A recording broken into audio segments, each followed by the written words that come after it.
Mga kapatid, eto Kili-kili.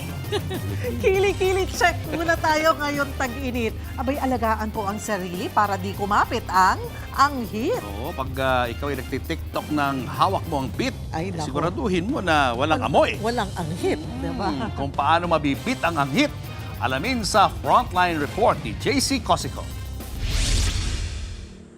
Ngayong sobrang init, talagang di may iwasang pagpawisan at manlagkit. Literal, hawak mo ang hit. Sa amoy mo, may mga nababadrip. Kaya ang ilan nating kapatid, kanya-kanyang diskarte para iwas body odor o ang hit. Ang motor taxi driver na si Jessie, naliligo raw muna bago mamasada. Kasi nakakaamoy din po ako ng ganun Ang sakit sa ilong. Pag nakaamoy ka ng ganun, kung ano-ano pumapasok sa isip na pwede mong ibato doon sa tao Kaya ayoko naman ganun yung may isip nila, pabalik sa akin, di ba? Ang diskarte naman ng mga tsuper na si Emerson at Enzo, naglalagay din daw sila ng deodorant. Para di rin nakakaya sa pasahero. Bakit? Para dito amoy anghit, pangit yung ganun, di ba? Marereklamo tayo ng pasahero nun. Hindi na sasakay sa iyo yun. Sa ibang jeep na lang. Kasi Mabantot ka. Meron kang putok Maraming dahilan kung bakit nagkakaroon ng anghit o mabahong amoy sa katawan ng isang tao. Ipinaliwanag yan sa atin ni Doc Dex. Una, kapag sobra kang pawisin at hindi ka malinis sa iyong katawan.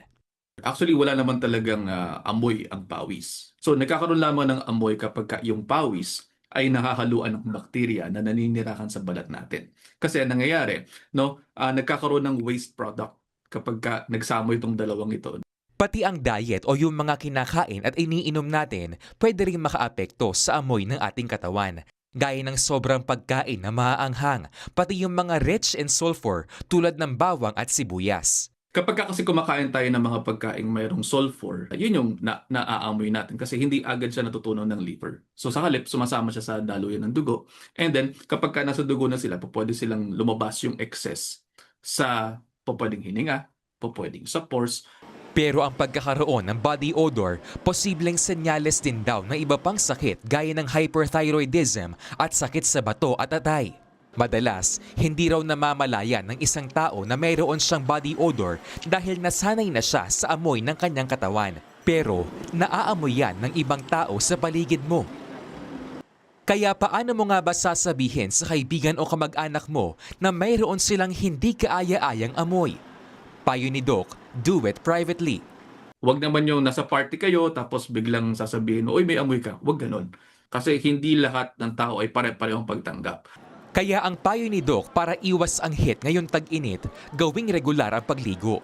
Gumamit ng tawas o deodorant, bawasan ang pagkain na maaanghang at pag binawisan, magpalit agad ng preskong damit. Nagbabalita mula sa Frontline, JC Cosico, News 5. Mga kapatid, Cheryl Cosing po.